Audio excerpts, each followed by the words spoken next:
In the earlier unit, we understood what the meaning of a non-for-profit organization was.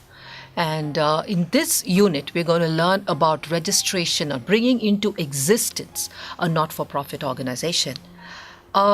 We know that we talked about charity and we talked about people who want to do something for the benefit of someone else. Now, you would have a person who has a vision, who has a desire to do something, and he would be someone who wants to bring into existence an organization. Now, it is possible that he can work on his own and just do the charity that he has on his heart, whatever he's passionate about. But the problem is when he does that, there is no succession. There is what happens when, supposing he dies, and what happens after his lifetime. So in order to bring into existence an organization which will go beyond the lifetime of the founder or the person who's passionate or who has the vision or the calling, as we would say in our understanding of a biblical sense, we say he is a person who has a calling for doing a particular job. What happens to the organization or the work or the passion that's within him after his lifetime that can only be offset when there is an organization that will go beyond his lifetime. And hence it's important that he brings into existence an organization which has a separate legal entity, a person by itself. So I would like to say that he has to give birth to an organization. And in doing that, there are several aspects of giving birth to an organization that you need to keep in mind as you're thinking of how do I register, how do I form an organization. It must be kept in mind, like I said, that it's about giving it a identity of its own, independent of the people who are founders or trustees of the organization that you need to register and form an entity. So obviously, the first thing would be when you're moving from a single person to a group concept is to find the right kind of people who would have the similar or whom you can charge with similar ideas or a passion for that cause, whom you can get them together and then form a legal structure. In our country, we have a few different structures that you can give in order to bring to birth, or bring into existence this organization. You could have a trust, which is a structure of forming an entity. You could have a society, or you could even be a company.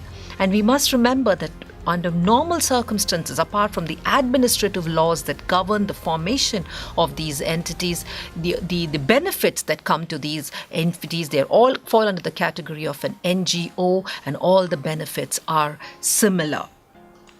So in the formation stage, like we said, it's important that you find the right people who will come along, stand alongside you in order to be the trustees and take the vision forward and give it direction. So when you form, you need to really look ahead 20 years, 25 years, 50 years down the line and see what this organization will achieve. And the formation is very important when you think about these things and put down in the form of a legal document and you say, where do I want to see this going? And you need to merge all the passion that you have into a legal document, putting them all down into what it is. At this stage, I will also like to refer to accountability and transparency, which is actually on page 23 of your study material, because I think that's important when we're looking at the stage of formation, of how accountability is also important, or rather it kind of goes alongside your whole formation of the entity. So we are going to say, what is accountability? Accountability is to give an account to someone for what you are doing, someone who's interested, who has a relationship with your organization.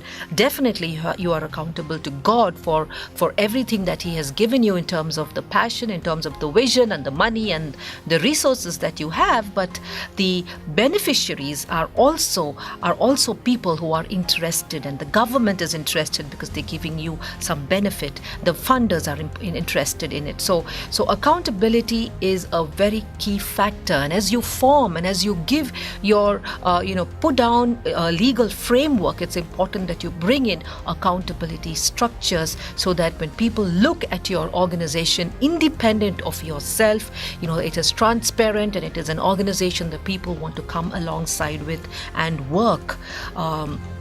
And while you do that, there are things, or you would like to look at how do you do your accounting. These are also aspects which may not necessarily be with respect to registration, but it's definitely with respect to how do I get started with this organization. You need to have good accounting systems in place where there's a timely capturing of accounting records. You need to have an auditing process in place where you need to have a statutory auditor, maybe an internal auditor who will come alongside the management team or the trustees that we talked about, the group of people who are leading the organization.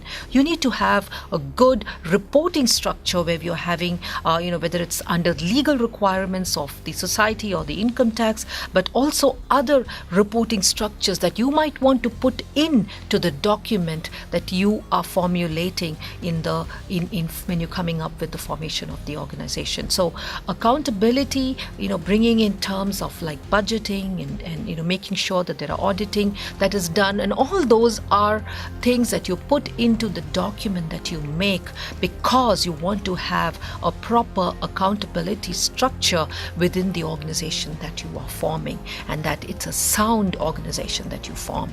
And that formation stage is very, very important as you bring people together. Give it a direction. Don't just pick up some document from somewhere and make yourself a deed. Think it through and decide on how you're going to form this organization. In the coming sections, we will look at the various laws which are applicable to the formation in terms of how do I give birth, actually take you through those laws to see how you can form an organization. Thank you.